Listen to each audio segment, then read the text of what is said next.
Let me tell you why I'm running. Rabbi Noah Weinberg says that people often avoid making decisions out of fear of making a mistake. In reality, it's the failure to make decisions that's one of life's biggest mistakes. Torah teaches that people make mistakes and they learn from them. One summer I was working in a warehouse in order to buy a PlayStation, and I put an order on the wrong truck by mistake. As a result, I worked overtime. I drove 70 miles to take that order to the customer myself and apologize in person. And I never put an order on the wrong truck again. But not everyone learns from their mistakes, and that's having a devastating impact on this city. Look at the recent flooding, our job situation. I'm running because it's my duty to make it right for you, for me, and for future generations. So, being accountable and making it right, give me your top 3 issues as you see them that are affecting the voters and the residents of District 98, New Orleans in general, as well as across the state. And how will you approach them if elected to represent the district? If you talk to voters knocking door to door, people generally concerned, first and foremost, about that flooding we've had recently.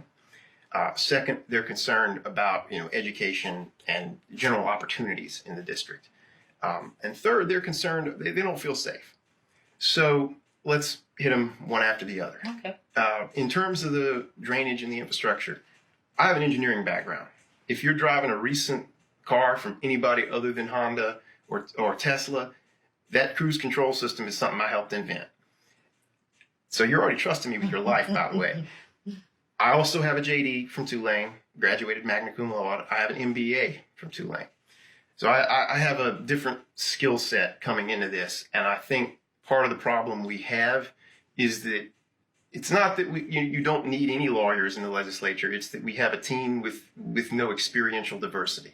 We don't have anybody who knows how to have a conversation. They don't know what questions to ask when we're talking about doing flood control. So we spent however many millions, billions of dollars on all that drainage, and now it's worse. Mm-hmm. It's the same with education. We have this massive educational debate in this state, Act 91, charters, local schools, so forth. Nobody in that debate is talking about actual research and evidence-based policy. I'm currently the president of an education nonprofit, and it drives me crazy.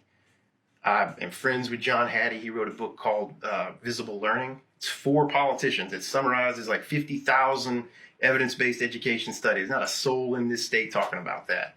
We need to be talking about how do we get all of our teachers certified, national board certified? How can we, make that doable? How can we get them video feedback review in the classroom? People don't magically become great teachers. I didn't magically become a good engineer.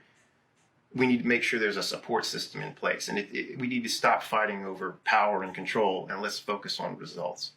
And with regard to the crime rate is down by numbers, but people aren't feeling it. And I think the reason they're not feeling it is because they don't see the police making them safe. What they see is the police, writing people traffic tickets and these traffic cameras, and they see what happens on TV with, innocent people getting shot or arrested or, stopped and frisked for no real reason. Our justice system has a higher rate of confession than people in the Spanish Inquisition. Mm-hmm.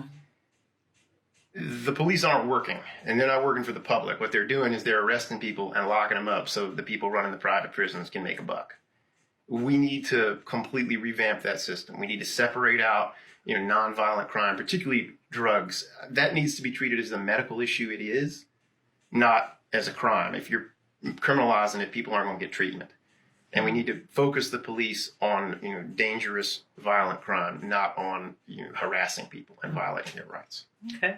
I want to not really double back. You kind of talked about the education as an issue, but we do have some very specific questions. Of course, the outcomes and quality of the services that are being provided to students is paramount. But the issue of transparency and accountability and governance is still an important one, particularly here locally, where there are many people, us included, who don't believe that exists and who don't believe that we have what is really and truly local control. I want to know your position on Act 91, and more specifically, I want to know if you, if elected, would be willing to fight for real local control for the parents, students, voters, and taxpayers of Orleans Parish?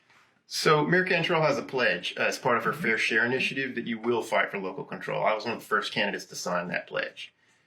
Too much of what goes on in New Orleans is run out of Baton Rouge, and we don't need a bunch of people from the north of the state who never gonna set foot here telling us how to run our business. I think this, even within the city, this is a diverse city, and what people need in one neighborhood differs from what people need in another. Mm-hmm. And if you're passing some massive law up in Baton Rouge that's going to apply everywhere in the state of Louisiana, you're never going to get solutions that fit people. So that has to come to the local level, and it has to be done in a way where people are politically accountable. Right now, the Sewage and Water Board, even though the mayor is the head of that board, she has very little control. She can't keep people accountable. The best she can do is go on TV and try to pressure those people into doing the right thing. She needs to have the authority to do the right thing. And even people who disagree with her, she won that election. She has a right to run the city and set policy according to what she ran on. And we need to fight for that. So as it pertains to public education? Right. Education, infrastructure, across the board, okay. Local control and transparency. And my real concern in general with the transparency is we're drifting toward a government by experts.